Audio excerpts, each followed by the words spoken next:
नमस्कार, जय हिंद, जय श्री राम दोस्तों। शिवम चौधरी ऑफिशियल में आप सबका स्वागत है।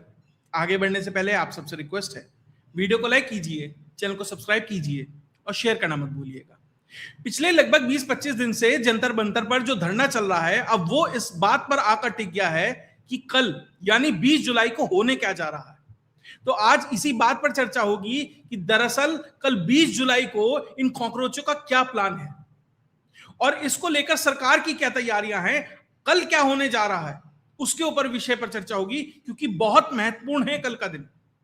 जो कॉकरोच जनता पार्टी का यह आंदोलन पिछले लगभग 20-25 दिन से थोड़ा ठंडा पड़ा हुआ था, अचानक से उसमें कुछ जान आती दिखाई दे रही है, कम से कम कैमरों की नजर में।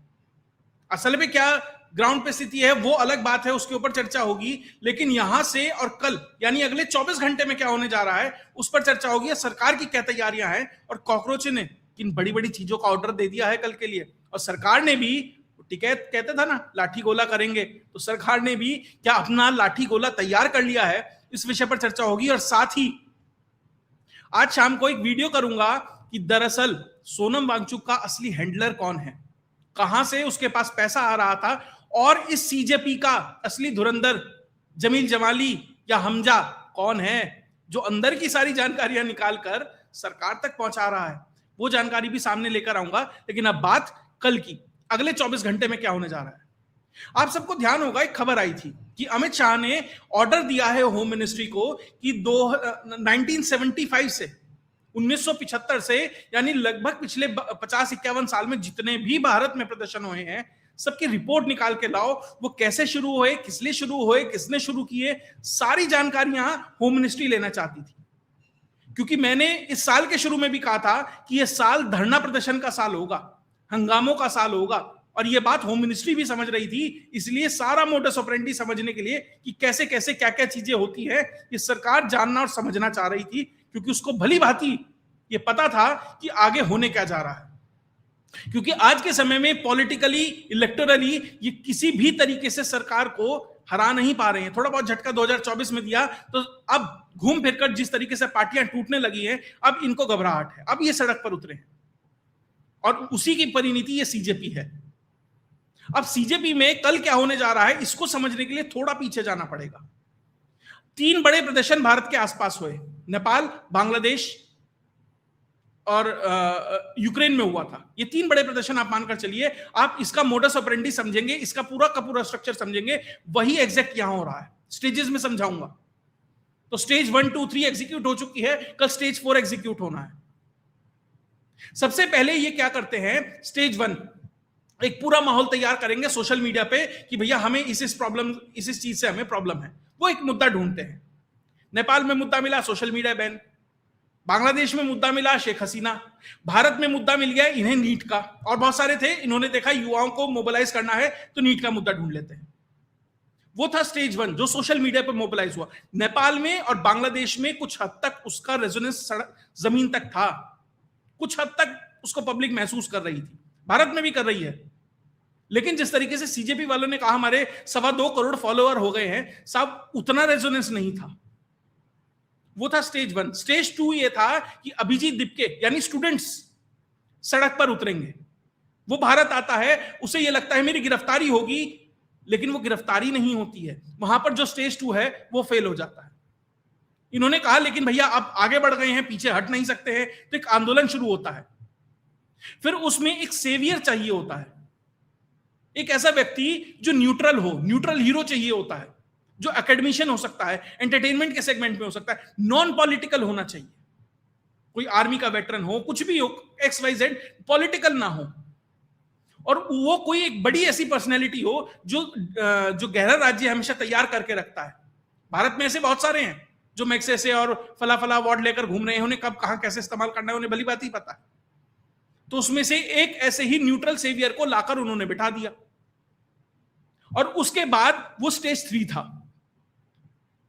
लेकिन स्टेज 3 में उनसे एक दिक्कत ये हो गई, वो ये चाह रहे थे कि किसी तरीके से, कल मैंने सबसे पहला वीडियो मैंने ही किया था, जब सोनम वांगचुक को उठाकर ले गए, उसके बाद सब आए हैं मैदान में, मैंने सबसे पहले किया था कि ऑपरेशन चादर चलाकर सरकार ने सोनम वांगचुक की जान बचाई है, क्योंकि ये लोग चाह रहे थे कि किसी तरीके से इसकी बलि चढ़ जाए, ये निपट जाए। और उसके बाद जो 20 तारीख का हमारा आंदोलन है वो सफल हो जाएगा। वहां सफल नहीं हुआ तो अब प्रयास कल के लिए है, यानी प्रोटेस्ट, यानी वायलेंस। मैं ये नहीं कह रहा कि होगा ही, अब ये हमारे सरकार की एजेंसीज की कॉम्पिटेंसी के ऊपर डिपेंड है कि वो उसे किस तरीके से संभालते हैं, लेकिन पूरा का पूरा प्रयास किया जाएगा। अब थोड़ी सरकार मजबूत होने लगी तो जंतर मंतर पे खड़ा होकर वो योगेंद्र यादव, वो भी हमजा हो सकता है साहब, शाम को बताऊंगा, तो वो खड़ा होकर वहां से चिल्लाने लगा कि भैया हमारे पंचप्रण है, पंचप्रण, सिर्फ झंडा लेके चलना है, सिर्फ फोटो लेके चलनी है, नारेबाजी न्यूट्रल होनी चाहिए, भारत माता की जय, जय भीम, इनकलाब जिंदाबाद, यही होने चाहिए, कोई दंगा प्रदर्शन नहीं होगा, कोई मार पिटाई नहीं होगी।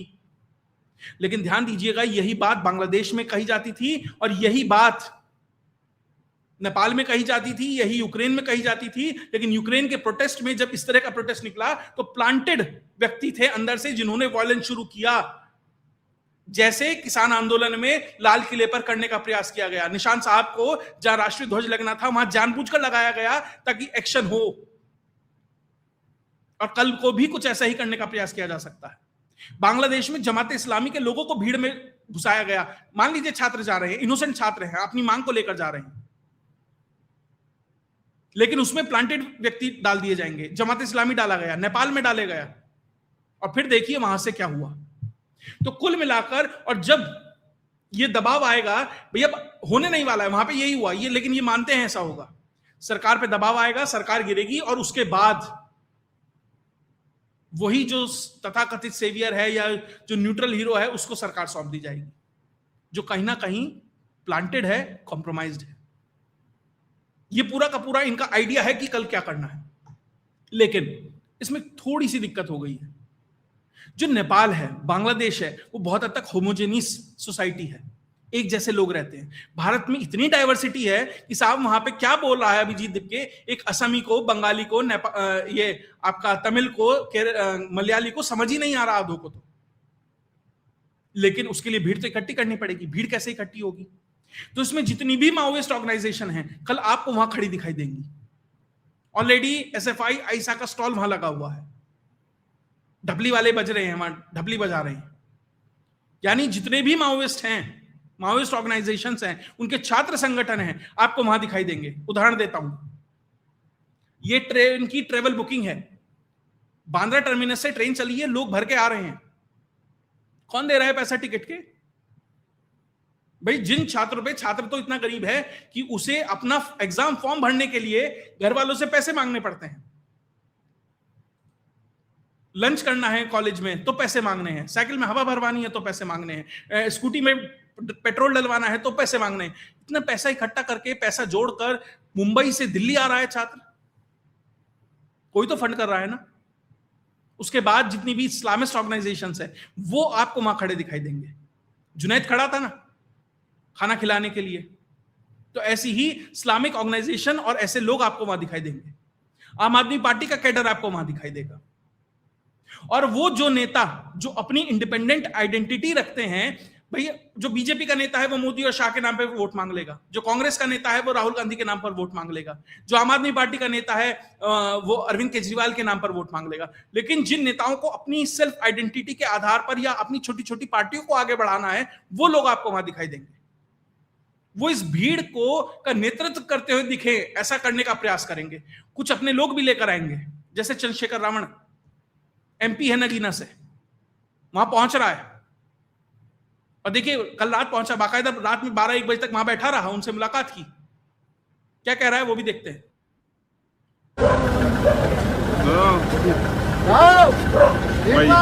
मैं यही हूँ 94 अपने ऑफिस पे, हमारे लोग भी यही हैं। बिल्कुल, मैं पुलिस और बाकी एजेंसियों के साथियों से कहूँ, कोई ऐसी चीज ना करें जो लोकतांत्रिक व्यवस्था में अच्छी ना हो। और ये व्यक्ति रोजाना लोकतांत्रिक व्यवस्थाओं को धता बताता है, रोज उनका वायलेशन करता है, लेकिन नेतागिरी बननी है तो अपने 100, 50, 200, 500 लोगों को लेकर वहां पहुंचेगा।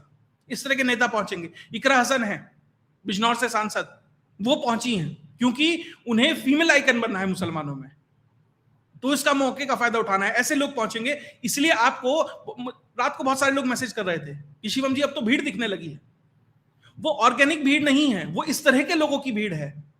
ऐसे लोग आपको वहां दिखाई देंगे और हर हालत में अब इन्हें 20 तारीख के जो प्रदर्शन है उसको कम से कम कैमरों की नजरों में, कैमरे किस तरीके से पैन किए जाते हैं, आप 10 आदमी को खड़ा कीजिए, कैमरा कैसे लगाएंगे, उससे वो भीड़ है कि वहां खाली है वो एडजस्ट हो जाता है, वो दिखाने का यहां से प्रयास किया जाएगा।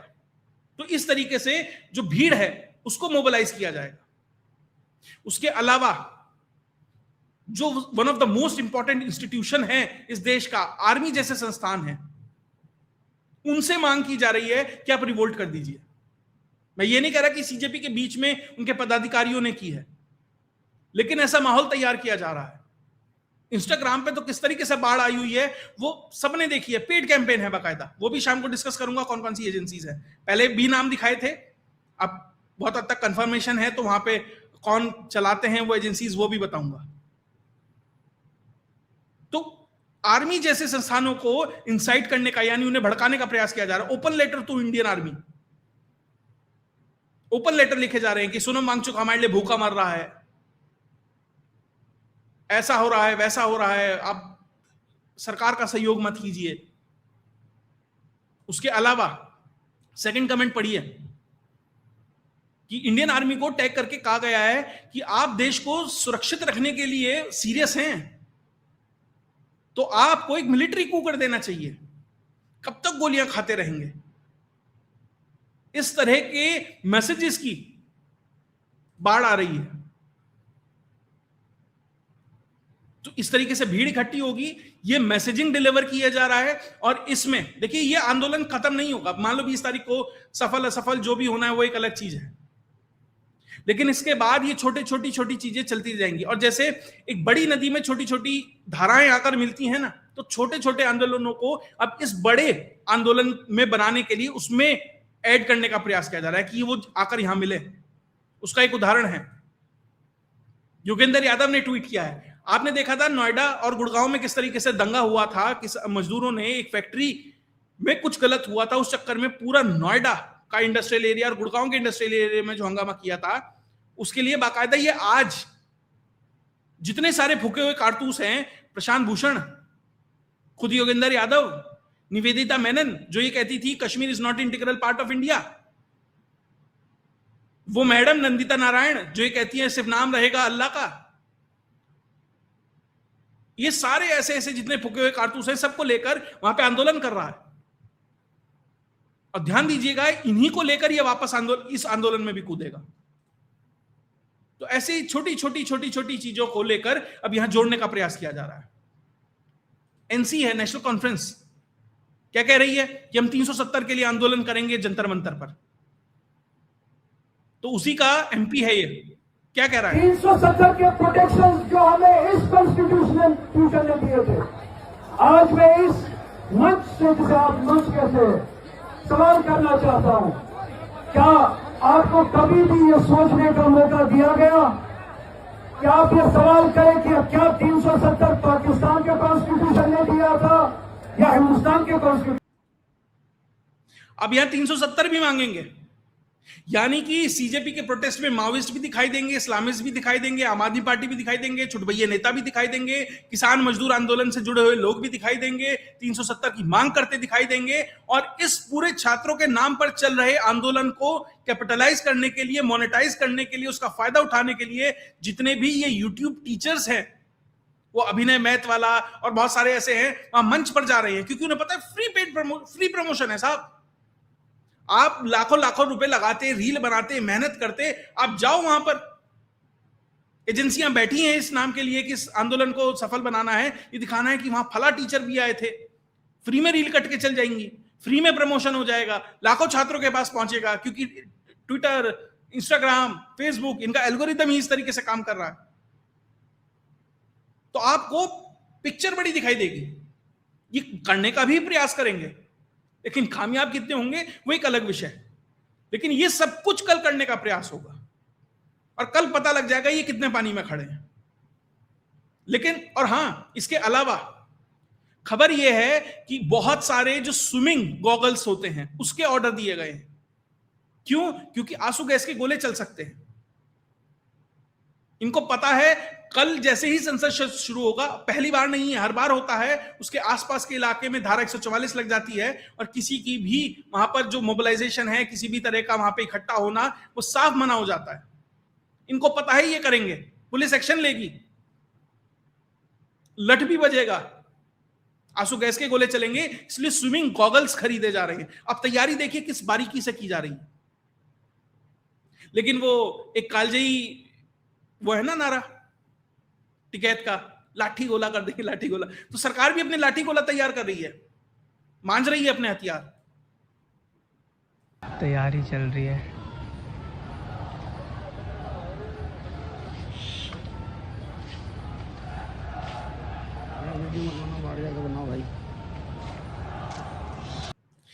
देखिए रैपिड एक्शन फोर्स खड़ी है वहां पर, अपना सब साफ सफाई कर, देखिए वो कहीं और भी करके आ सकते थे, लेकिन वहां खड़े होके ये सब कर रहे हैं। ये मैसेजिंग है कि आओ देखते हैं, करते हैं बात।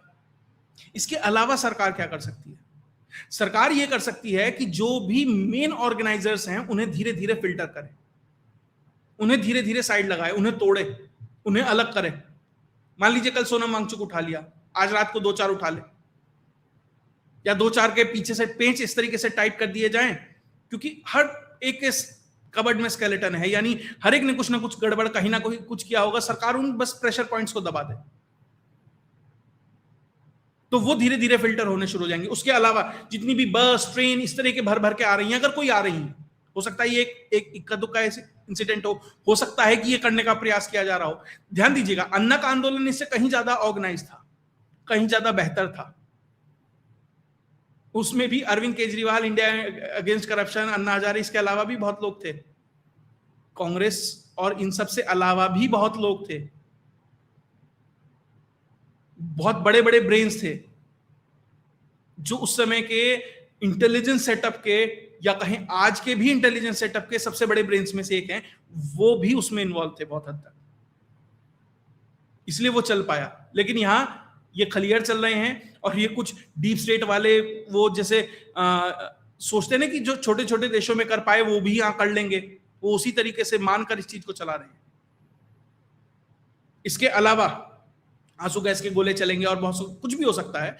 तो सरकार की ये तैयारियां हैं। तो कुल मिलाकर मुझे लगता नहीं है कि बहुत कुछ बड़ा होगा, कुछ बहुत बड़ा मैसिव स्केल पर कर पाएंगे, लेकिन ये तैयारियां होंगी, ट्रायल रन होते रहेंगे। हो सकता है ये ट्रायल रन के तौर पर हो, आगे इससे कुछ सीख लेकर कुछ और बड़ा करने का प्रयास करें। लेकिन रोज रोज रोज रोज रोज आंदोलन होना, इससे पब्लिक तो उकता जाती है। बस फायदा अगर किसी का है तो अजीत अंजुम जैसों का है, कंटेंट क्रिएटरों का है, जो वहां बैठकर रील बना रहे हैं, इंस्टाग्राम की रील बना रहे हैं, कोई नाच रहा है, कोई खा रहा है। और सबसे बड़ी दिक्कत सोनम वांगचुक के उठते ही तो लोगों को ये हो गई कि खाना मिलेगा नहीं मिलेगा।